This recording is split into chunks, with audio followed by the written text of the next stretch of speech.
এ যেন সেই গানের মতো, আমি অপার হয়ে বসে আছি ওগো দয়াময়, পারে লয়ে যাও আমায়।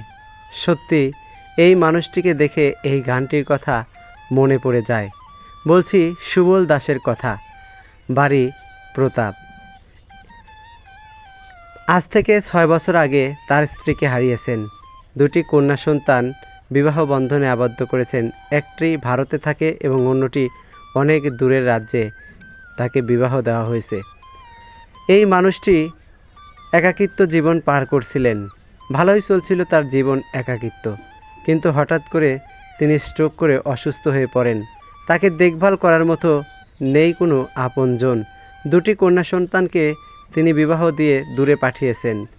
এখন সম্বল বলতে তিনি একাই। বলছিলাম সেই সুবল দাসের কথাটি। অসুস্থতার কারণে তিনি লড়াচড়া করতে পারেন না, কোনো মতো লাঠি ভর দিয়ে হাঁটেন। খানাপিনা বলতে এর ওর কাছ থেকে যা সহযোগিতা পান তা দিয়েই চলেন সুবল দাস। এই মানুষটি এখন সিদ্ধান্ত নিয়েছে তিনি আর প্রিয় মাতৃভূমি প্রতাপে থাকতে পারবেন না, কারণ তার অসুস্থতা এতটাই বেড়ে গেছে যে তাকে দেখভাল করার মতো নেই কোনো আপনজন। তাই তিনি সিদ্ধান্ত নিয়েছেন চলে যাবেন প্রিয় মেয়ের বাড়িতে, যা প্রিয় মাতৃভূমি থেকে অনেক দূরে অবস্থিত। দীর্ঘ পথ প্রতাপেই চলাফেরা, ওঠা বসা, জন্ম ছেড়ে যেতে তার কষ্ট হয়। শুনলাম তার জীবন কাহিনী। অসুস্থতার ভরে তিনি ভারাক্রান্ত হয়ে পড়েছেন, তাই তিনি মাতৃভূমি প্রতাপে আর থাকতে পারছেন না। সিদ্ধান্ত নিয়েছেন আগামী মঙ্গলবার প্রিয় মাতৃভূমি প্রতাপ ছেড়ে চলে যাবেন মেয়ের বাড়িতে। না জানি সেই মেয়ের বাড়ি তার শেষ নিদ্রায় শায়িত হতে পারেন। এমন কষ্টের কথা তিনি জেনে আবেগ আপ্লুত হন। কষ্টের কথাগুলো আমাকে খুব নিখুঁতভাবে বর্ণনা করছিলেন। অসুস্থতায় তার প্রতিদিন অনেক ওষুধের দরকার পড়ে, কিন্তু নাই তার কোনো টাকা পয়সা।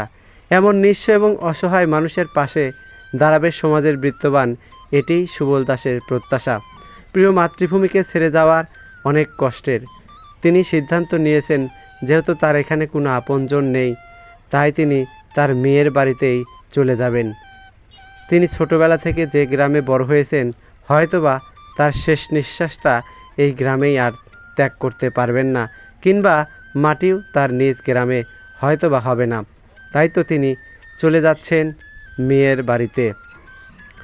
স্বপ্ন ছিল অনেক কিছু, কিন্তু পূরণ আর হয়নি। দুটি কন্যা সন্তান এবং 6 বছর আগে স্ত্রীকে হারিয়ে তিনি অনেক কষ্টে দিনানিপাত করছিলেন। সুবল দাসের মতো আমাদের দেশে আরও অনেক মানুষ রয়েছে যারা এভাবেই মৃত্যুর জন্য অপেক্ষা করছে, অর্থাৎ লালনের সেই গানটির মতো, আমি অপার হয়ে বসে আছি ওহে দয়াময়, পারে লয়ে যাও আমায়। এখন যেন তিনি মৃত্যুর জন্যই অপেক্ষার প্রহর গুনছেন।